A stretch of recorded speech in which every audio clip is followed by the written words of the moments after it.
22 लाख मुरब्बा मील में सल्तनत फैल गई।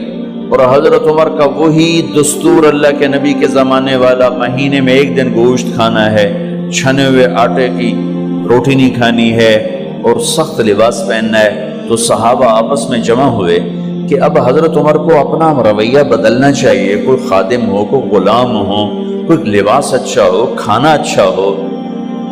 आपस में बात, अच्छा भी कौन बात करे? हज़रत अली ने फरमाया कोई नहीं मानेंगे। कहा नहीं हम बात करते हैं। अच्छा कौन बात करे? तो सारे डर के कहने लगे भाई हम तो नहीं करते। अच्छा भाई कौन बात करे? चलो हजरत आयशा से कहते हैं, हजरत हफ्सा से कहते हैं वो बात करें, चूंकि वो अल्लाह के नबी की बेगमात हैं तो उनका ज़रूर वो ख्याल भी करेंगे, प्रोटोकॉल भी देंगे। तो एक बेटी है हजरत हफ्सा, ये दोनों उम्महातुल मोमिनीन तशरीफ लाई। आप उठ के बैठ गए। हजरत आयशा ने बात शुरू की, अमीरुल मोमिनीन आपसे एक बात करनी है। कहो। अल्लाह के नबी का दौर था, दुनिया आई नहीं तो वो फक्र में चले गए। फिर मेरे बाप का दौर आया तो दुनिया कोई नहीं आई थी, वो भी फक्र में चले गए। अब अल्लाह ने आपका दौर हमें दिखाया है, मुल्क फतह हो गए, सोने चांदी के ढेर लग गए और आप उसी फकीरी पर हैं। हम दोनों ये अर्ज करने आई हैं कि आप अपना तर्ज जिंदगी बदल लें। तो एकदम चेहरे का रंग बदला।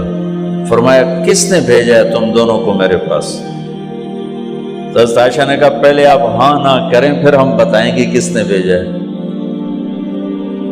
फरमाया अगर मुझे उनके तुम नाम बताओ ना तो मैं मार मार उनके चेहरे लाल कर दूं जिन्होंने तुम्हें मेरे पास भेजा है।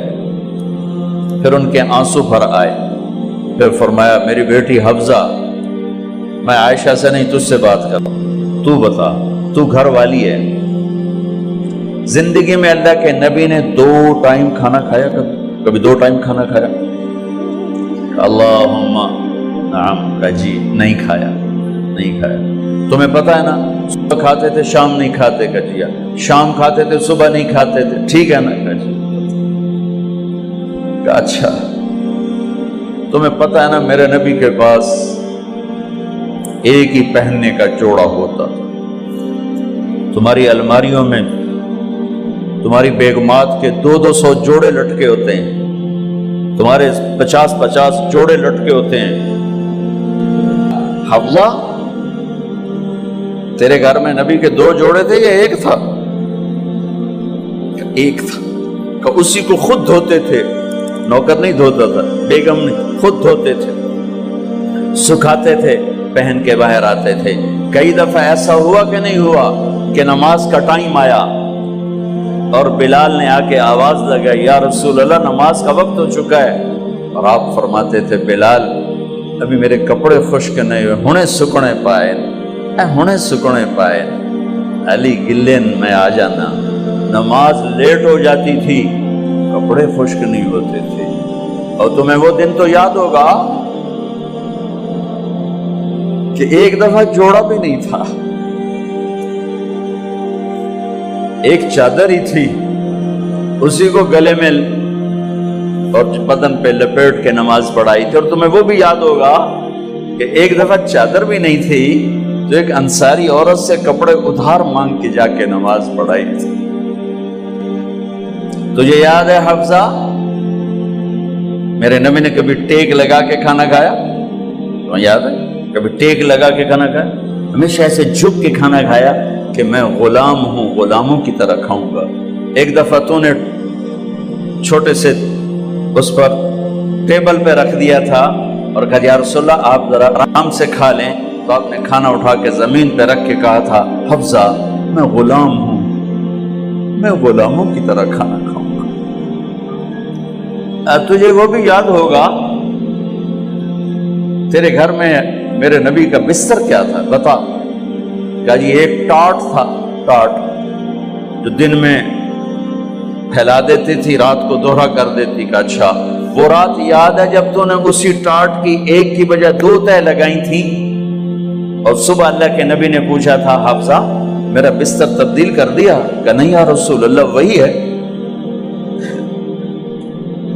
میں نے ایک کی 2 تہ لگا دی تاکہ آپ کے لیے تھوڑا نرم ہو جائے۔ کہ نہیں حفظہ، اس سے جیسا پہلے تھا ویسا ہی کر دو، میں رات کو اٹھ کے اللہ سے باتیں کرتا ہوں، اس کی نرمی نے مجھے اٹھنے میں ذرا رکاوٹ پیدا کی۔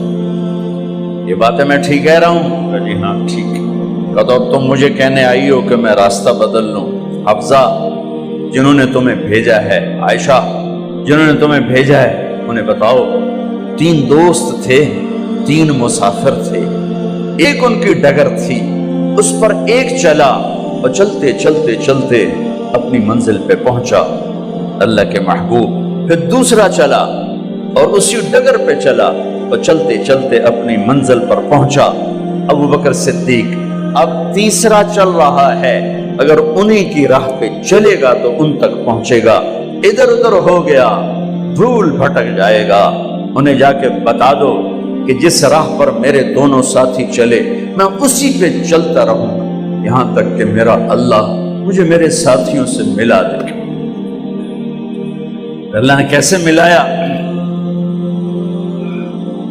نماز میں خنجر لگا، نماز فجر کی نماز پڑھا تھا، اب ایک دم گرے، وہ چھپا ہوا تھا ابو لولو مجوسی، اس نے 7 وار کیے خنجر کے پیٹ میں، تو اب گرے تو پہلی صف والوں کو تو پتہ تھا، پیچھے نہیں، تو عبد الرحمن بن عوف لپک کے آگے مصلی پہ کھڑے ہو کے نماز شروع کر دی، اور چند آدمی اس کو پکڑنے کے لیے بھاگے، پھر اس نے آگے جا کے اپنے آپ کو خنجر مار کے اس نے خودکشی کر لی۔ اٹھا کر مکان پر لے گئے، دودھ پلایا گیا تو وہ آنتوں سے باہر نکل گیا، کہنے لگے موت کا پیغام آ گیا ہے۔ تو اپنے بیٹے کو بلایا کہ بیٹا جا کر اماں جان عائشہ سے کہو کہ عمر امیر المومنین نہ کہنا، اب میں امیر المومنین نہیں ہوں، کہنا کہ عمر بن خطاب اپنے دونوں ساتھیوں کے ساتھ قبر کی جگہ چاہتا، اگر مجھے اجازت مل جائے تو مجھے وہاں دفن کرنا، اگر اجازت نہ ملے تو مجھے عام قبرستان میں دفن کر دیں۔ عبداللہ بن عمر تشریف لے گئے تو اماں عائشہ بیٹھی رو رہی تھی کہ اماں جان میرا باپ عمر بن خطاب اجازت چاہتا ہے قبر کی اپنے دونوں ساتھیوں کے ساتھ۔ تو حضرت عائشہ رضی اللہ تعالیٰ عنہا رونے لگی، پہلے بھی رو رہی تھی، کہا عبداللہ یہ جگہ تو میں نے اپنے لیے رکھی ہوئی تھی کہ میں اپنے خامند اور باپ کے ساتھ میں بھی ایک کونے میں سو جاؤں گی، لیکن اگر عمر کی خواہش ہے تو اس جگہ کا عمر مجھ سے زیادہ حقدار ہے۔